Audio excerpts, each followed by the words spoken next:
Your physical fitness is, if you leave it alone, it wears off. You can get really super fit, but if you stop doing it, start eating crap and stop going to the gym, it starts wearing off. Not immediately, and that's why you start slowly dipping away from it, because you don't see an immediate effect as soon as you stop.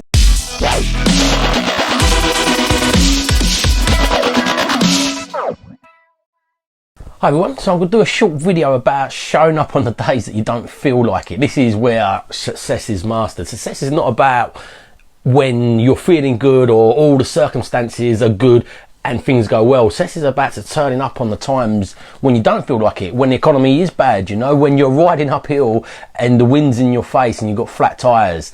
When you're riding downhill and your tyres are blown up and the wind's behind you, yeah, it's easy to go, you know, but that's you can't mark your ability to how fast you can go in them sort of times, or how well you can manage things in them times, you know. So I'm Harvey, I'm a remote property investor, and at the moment we're going through obviously a real challenging time in the economy, the second lockdown, COVID.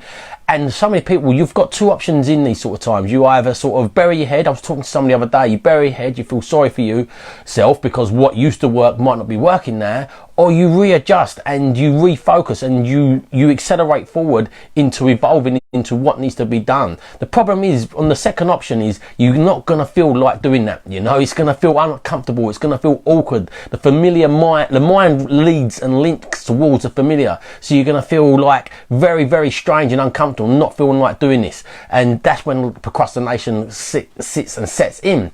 So the mark of the people that move forward, and as I said, you never measure somebody's success with when all the circumstances are on their side. Somebody bought a Bitcoin just on a random win and it all goes up loads and loads and loads. They bought 5 Bitcoin for a tenner and it goes up loads and loads.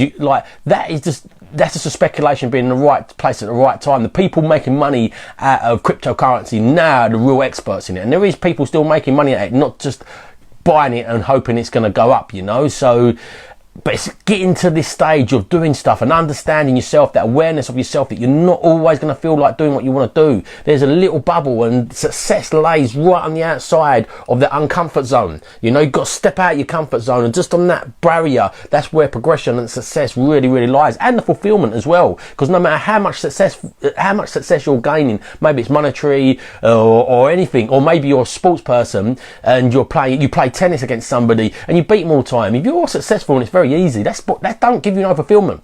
If you beat people in tennis that are really strong components, or slightly better than you, or really, really stretch you in your skill level, that's fulfillment, you know. So this is where all fulfillment lies, and this is what everybody dodges, because it just feels horrible going up against that, and them doubts and internal dialogues. At the moment, I'm watching my new beta group. We started a new beta group, and they're all doing videos for the first time. Listen, without a shadow of doubt, whatever business you're in, you've got to be present online today. Whether or not you're a builder that has to do physical work, you still need an online presence, and people want to get to know you via your online presence. And I'm so proud of everybody going through this coaching program, doing their first videos, watching them do them, turning up, say they're going to do them, committing to doing them, all being scared. I know the feelings, I was there, but it's such a massive thing. Today the world's going into a digital revolution, basically, and the way the world is changing, and if you don't evolve with that, the likelihood of you getting left behind is very, very high, and there's going to be a restructure of the world, you know, and COVID is rapidly accelerating that. This was coming anyway with tech,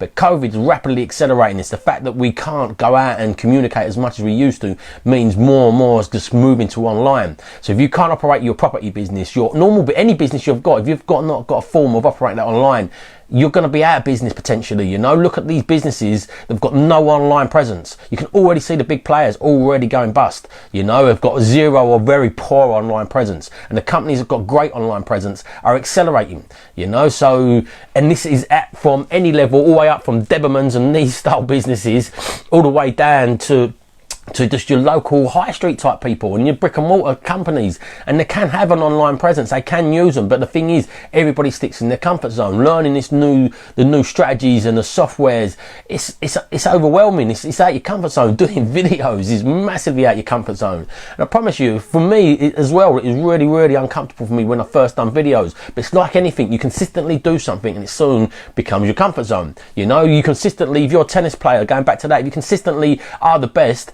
you're going to get nervous coming up. If you come up against Rafa Nadal or Federer, one of these greatest players, when you're first coming through, then first few times you play them, you're going to be super, super nervous. But after you play them consistently, you're still going to have some butterflies, but you're going to feel comfortable going out there because you've done it a number of times. And it's the same with anything.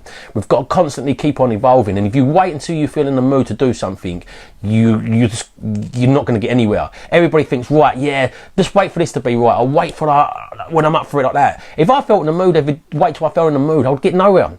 From day to day, from yesterday, I went from being in a fantastic mood to having a bit of a dip and a bit of a doubting in myself to having to push myself through that again, do what I had to do to push myself back out the back end of that. That's in one day. So I'm doing a fun, I don't know where I was going with that. That's in one day, having this, going through different emotions. Last week, I had about 3 days where I was proper like, yeah, this is it. I'm taking on the world. I had a full-on charge and full-on energy with no sort of dips. And then probably about a week or so before that, I had massive dips for about 2 weeks where I had to just push myself through every day, go through the motions and push myself through and work on myself. So you have to sell yourself every day. You've got a mental fitness and a mental toughness, very the same as your physical fitness. If you leave it alone, it wears off. You can get really super fit, but if you stop doing it, start eating crap and stop going to the gym, it starts wearing off. Not immediately, and that's why you start slowly dipping away from it, because you don't see an immediate effect as soon as you stop. But same as the vice versa, you don't see immediate effect as soon as you start. You might start some sort of mindful practice, some breath exercises that are proven scientifically. You know, you might start some box breathing.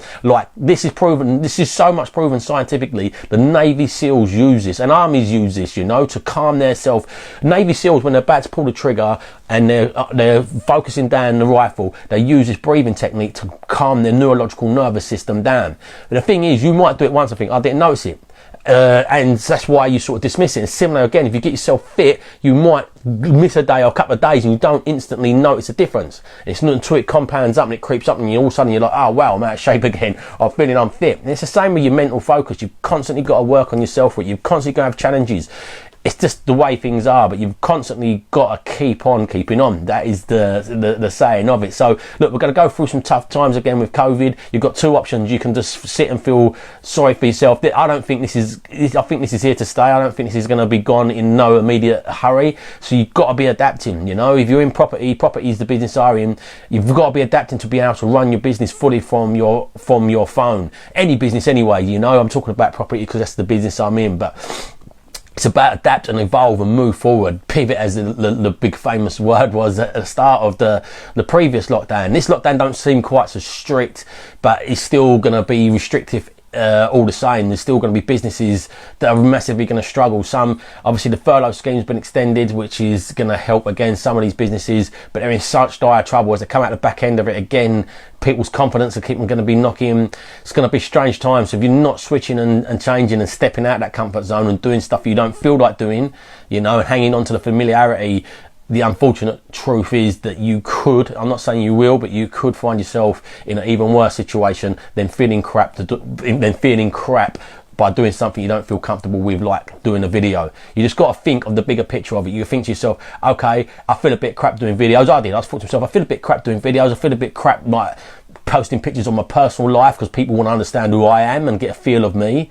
I feel a bit crap doing that, but I also feel crap struggling to pay bills. So what feels crappier? Does it feel crappier doing a video and posting a picture of what I've been up to, maybe in the park with my boy? Or does it feel crappy trying to struggle to get the money for the electric bill so we've got heating for my boy, you know? And that's the reality of what you've got to face these challenges with and look at the bigger picture. What feels crappier? Does it feel crappier getting up and doing some exercise, or does it feel crappier being massively overweight and tired all the time, you know? Like, so, or does it feel crappier? Does it, like, you look at the instant gratification stuff, it feels great to eat what you like, but then you feel sluggish for 24 hours. So you've got a minute worth of feeling good and 24 hours worth of feeling crap, you know? So you weigh up the bigger picture and try and be aware and look at the bigger pictures of these things constantly, because you'll look at it, you'll get a bit disciplined and then it'll slip naturally, you know, if you don't keep that disciplined. But guys, I hope you found that useful. Thought I'd share some of my ups and downs, showed you just in one day I had an up and a down, and I had 3 days of up, and I had probably about 2 weeks of not completely down, but then just struggling in emotions and then fears and then worrying, because I'm creating something that's new. I'm creating a complete online business, you know, like that can be like, this is a new product. I'm creating these coaching program that can be delivered online, which has got video programs and back ends, and we've got to use marketing, and it's massively fearful for me and scary. And even I've been doing it for a little while now and proving some success with it, but it's still scary. And then you've got to emulate that success and prove that success. I thought once I do it a few times, that barrier in my head would be gone. It's not gone now. It's now like, oh, okay, say if I can't do it again, you know, like, so get through them internal voices keep on coming, but you've got to keep on fighting them and keep on keeping on, as I said, guys. So the moral of this little video is keep on keeping on, and don't wait till you're feeling in the mood to do these things. Just do these things to feel in the mood. Once you do them, like these times when I'm feeling a bit down and I make incremental steps towards what I want to do, it massively boosts me and drags me out of that sort of feeling. So I hope you found it useful, guys. Please share your experiences. What is it you're holding back on? What sort of things are you fearful of? You know, like sharing really helps to put it out there.